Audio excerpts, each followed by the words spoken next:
آج عمران خان نے 4 پیغام بھیجے ہیں. جو پہلا والا ہے وہ کیس سے ریلیٹڈ ہے جو توشہ خانہ 2 ہو رہا ہے، اور توشہ خانہ 2 کا جو پچھلے ہفتے جو انہوں نے گواہ پیش کیا تھا وہ جھوٹا ثابت ہوا، اور پچھلے ہفتے ہی یہ تو کیس ختم ہو جانا چاہیے تھا. جو گواہ تھا اس کو 7 سال کی قید ملنی چاہیے تھی، کیونکہ یہ پورا کیس جس کی گواہی پہ مبنی تھا وہ بندہ جب جھوٹا ثابت ہو گیا، جج صاحب نے وہ کیس ختم نہیں کیا. اور اس کے بعد مزید آئے جو عمران خان کے ایم ایس تھے، بریگیڈیئر احمد اور کرنل ریحان، انہوں نے بھی آ کے کہہ دیا کہ جو ڈاکیومنٹیشن ساری تیار تھی اس کے وہ گفٹ کے اوپر وہ بھی مکمل تھی، اور انہوں نے بھی آ کے کہہ دیا. اب یہ سارے جو گواہ یہ تھے پروسیکیوشن کی طرف سے، اور انہوں نے آ کے اصل میں کیس ختم ہو گیا. لیکن اس کے باوجود جو جج صاحب ہیں وہ کیس سن رہے ہیں.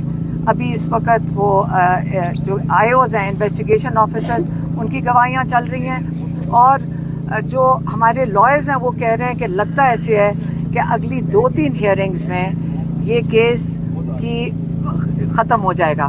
اور ہم امید کرتے ہیں کہ اسی ہفتے عمران خان اور بشرا بی بی کو یہ کنوکشن ختم ہو جائے گی، اور وہ مطلب اس کیس سے تو رہا ہو جائیں گے. اگلا جو کیس ہے وہ ہے القادر، جو 10 مہینے سے جو ڈوگر صاحب ہیں وہ سن نہیں رہے تھے. اب ہم جب کورٹ میں گئے تھے تو اب تاریخ ملی ہے 25 تاریخ.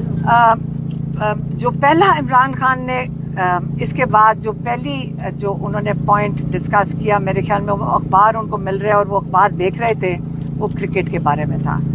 عمران خان دیکھیں اس پہ بڑے دکھی تھے.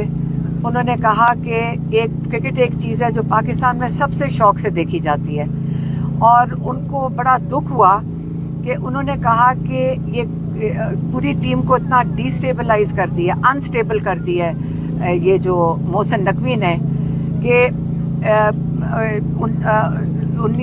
2031 میں اکتوبر 21 میں پاکستان نے انڈیا کو 10 وکٹوں سے ہرایا تھا.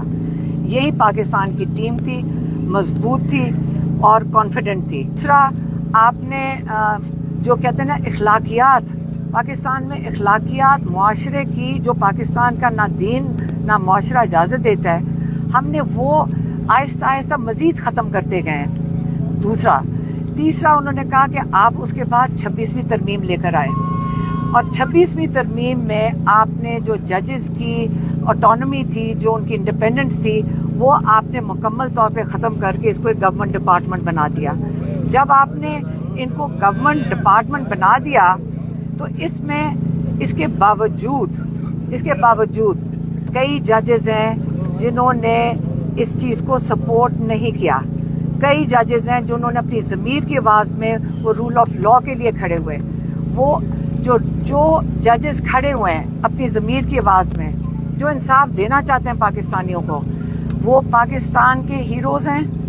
پوری پاکستان کی قوم ان کے پیچھے کھڑی ہو، جنہوں نے رول آف لا کے لیے انہوں نے اپنی آواز اٹھائی ہے ان حالات میں، جو کہ اس وقت بڑے مشکل حالات ہیں، بڑے دباؤ کے حالات ہیں، ظلم کے حالات ہیں.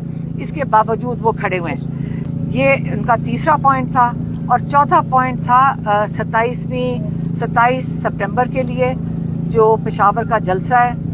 عمران خان نے کہا کہ دیکھیں یہ اس لیے آپ سارے جمع ہوں گے کیونکہ جو اس وقت پاکستان میں ظلم ہو رہا ہے، اگر آپ اس کے خلاف نہیں کھڑے ہوں گے، آپ رول آف لا کے لیے نہیں کھڑے ہوں گے، آپ جمہوریت کے لیے نہیں کھڑے ہوں گے، جو آزاد میڈیا کے لیے نہیں کھڑے ہوں گے، کیونکہ یہی آپ کی آواز ہے.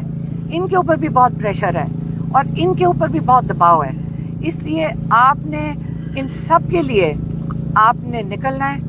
آپ نے پورے پاکستان سے آپ اس میں شامل ہوں، کیونکہ یہ آپ کی آزادی کے لیے ہے. آپ نے اس کو کامیاب اس لیے کرنا ہے کیونکہ بہت ضروری ہے کہ آپ کو پتہ چلے کہ آپ اکیلے نہیں ہیں، اور سارے مل کر آپ نے اس کو کامیاب کرنا ہے. پارٹی کے لیے انہوں نے یہ کہا ہے کہ علی امین گنڈاپور اور جنید اکبر یہ مل کر اس کو کامیاب کریں گے. اور ایڈمنسٹریٹولی علی امین کی ذمہ داری ہوگی, لیکن مل کے کریں گے, اور اس کے پیچھے مل کے پوری پارٹی ان کو سپورٹ کرے گی تاکہ اس کو کامیاب کریں. ایک پوائنٹ رہ گیا تھا, کون سا والا؟ نہیں وہ جو تیسرا والا پوائنٹ تھا. ہاں ایک اور تھا, ایک پوائنٹ میں اصل میں 5 تھے, ایک بیچ میں سے پوائنٹ میں بھول گئی تھی. وہ جو چوتھا پوائنٹ تھا وہ اس میں عمران نے کہا کہ دیکھیں میں پارٹی کے لیے یہ ہدایت پارٹی کے لیے. انہوں نے کہا دیکھیں آپ 3 سال سے بات چیت کر رہے ہیں اسٹیبلشمنٹ کے ساتھ, اور جتنی آپ آگے قدم بڑھاتے ہیں, آپ کوشش کرتے ہیں, یہ الٹا آپ کو اور کرش کرتے ہیں اور ظلم مزید بڑھتا جا رہا ہے. اب ہمیں دیکھیں جو جیلوں میں بیٹھے ہیں, بشرا بی بی اور عمران خان, اور باقی جو قید میں ہیں, بلکہ ایک قیدی ان کو جس کا بتایا جو قاسم کھوکھر ہے, وہ اس وقت اس کو وقت پہ انہوں نے اس کا علاج نہیں کروایا اور وہ جیل کے اندر وہ شہید ہو گیا. بے گناہ انسان جیل میں شہید ہو گیا. تو اس سے انہوں نے کہا جو ظلم ہو رہا ہے اس وقت, یہ ظلم تو بڑھتا جا رہا ہے, تو آپ کی بات چیت کرنے کا کوئی فائدہ نہیں ہے. میں خاص انسٹرکشن بھیجتا ہوں کس کو تھا, بیرسٹر گوہر کو, علی امین گنڈا پور کو اور بیرسٹر سیف کو, خاص طور پہ ان کو اور کوئی اور پارٹی کے ممبرز, آپ نے کوئی رابطہ نہیں رکھنا اسٹیبلشمنٹ کے ساتھ. ہاں اگر اسٹیبلشمنٹ کوئی بات کرنا چاہتی ہے جیل کے اندر, میرے ساتھ بات کریں. یہ ان کا وہ جو چوتھا پوائنٹ تھا, لیکن میں نے 5واں بنا کر. ہاں اور ایک بات ان کو انہوں نے اخبار میں پڑھی تھی, اور وہ تھا سعودی عربیہ کے ساتھ جو پاکستان کا جو اس وقت کانٹریکٹ ہوا ہے. کہتے یہ پہلے بھی بات چیت ہمیں پتہ ہے کہ یہ تھی, اور یہ خوشائن چیز ہے, کیونکہ جہاں ہماری سب سے 2 مقدس جگہیں اسلام کی, ان کی حفاظت کے لیے تو ہر پاکستانی کو فخر کرنا چاہیے جب ان دونوں جگہوں کی حفاظت کریں گے. اور اس پہ انہوں نے کہا انٹرنیشنل یہ جو رابطے ہیں یہ بہت ضروری ہیں اور یہ بالکل ہونے چاہیے.